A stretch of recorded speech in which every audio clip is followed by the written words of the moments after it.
Hey guys, so in today's video we're going to be going over basic built-in string methods within Python and how you can use them within your own programs. So the difference between a function and a method is generally functions will go ahead and say like print or str for string or int. Like these essentially would be considered functions, whereas the below, these like dot upper, dot lower, dot capitalize, will go ahead and show as like a method. Um, Now, with Python, when it comes to the different methods, there are actually a lot to take in. So, for example, if we were to go ahead and take the water variable and use dot, you could see right here that there's a ton of functions, and we're just not really going to go through all these. I'll go ahead and link in the description a website that you guys could go ahead and check out to where you could learn more about the basic string methods and then how you could use them within your own programs. But I'll just kind of go over the basic ones and some of the ones that you'll see most often. So what we'll begin with is upper, lower, and capitalize. Now, these three are quite simple and straight to the point. So I'll just kind of quickly run through them before moving on to the next three. With dot upper, we're going to go ahead and call water. So let's use a print function, and then we're going to call the water variable, and then we're going to do dot upper. So if we do dot upper, and if we were to run that, what happens is the value within water, so the string variable itself, the string, will be capitalized because we're calling the dot upper method. Now, if we were to go ahead and use dot lower, what would happen is everything would be lowercase.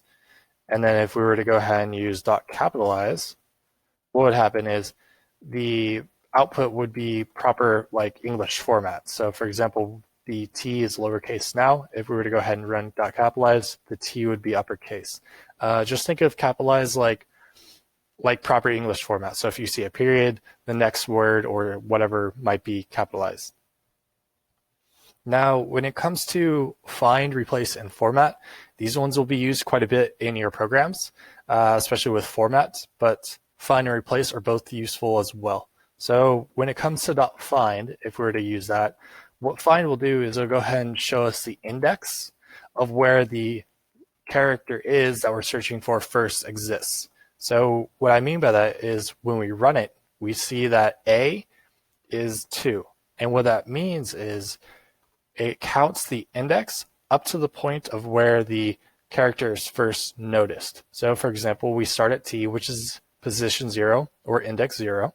We count to H, which is 1, and then A, which is 2. So that's why we're having the output as 2. Now, if we were to go ahead and change that from 2 to, for example, nice, what would happen is we'd get 9. So again, the reason is we start at 0 with T.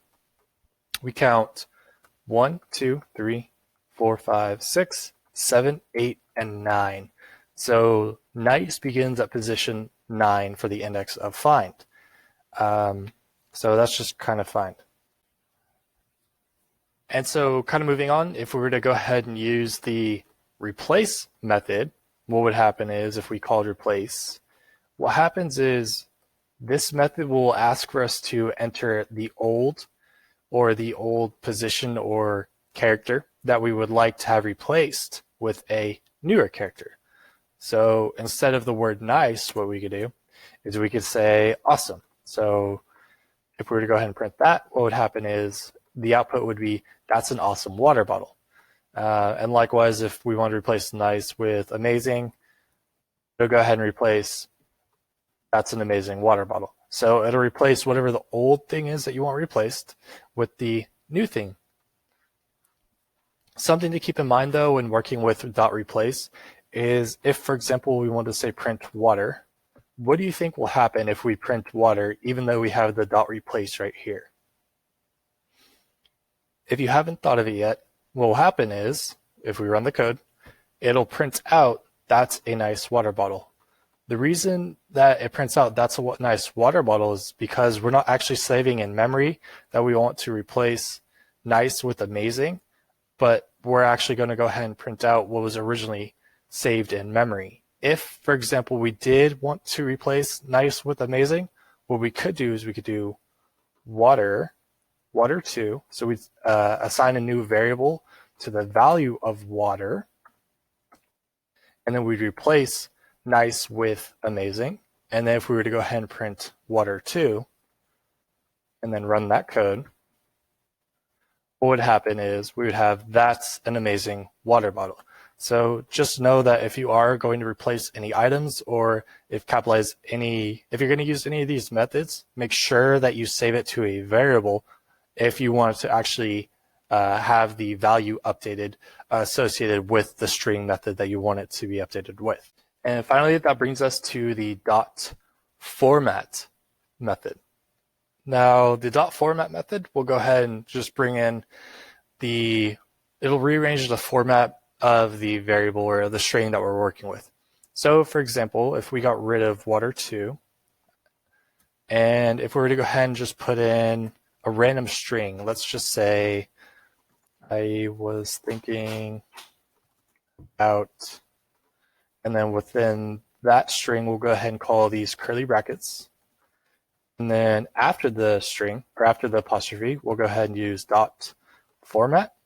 And then within the format, we'll go ahead and call the variable of water.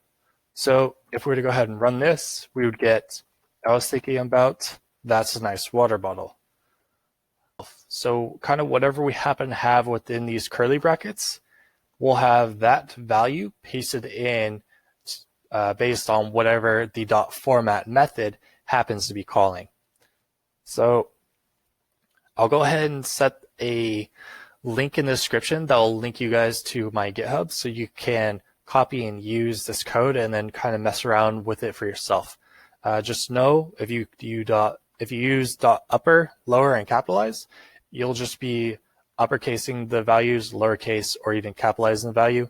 Dot find will go ahead and find the position or the index where the character is that begins in the value itself of the variable. Replace will go ahead and replace whatever it is that you want to replace within the value for the variable itself. And then format will go ahead and just reformat the string or whatever it is that you happen to be working with. It'll just reformat it and add in the value of the variable that you're working with. So yeah, so hopefully you guys learned a little bit more about Python programming. If you like, please feel free to check out some other videos where I do go into the basics of Python. I want to thank you for watching this, and I'll catch you in the next video. Thanks, guys.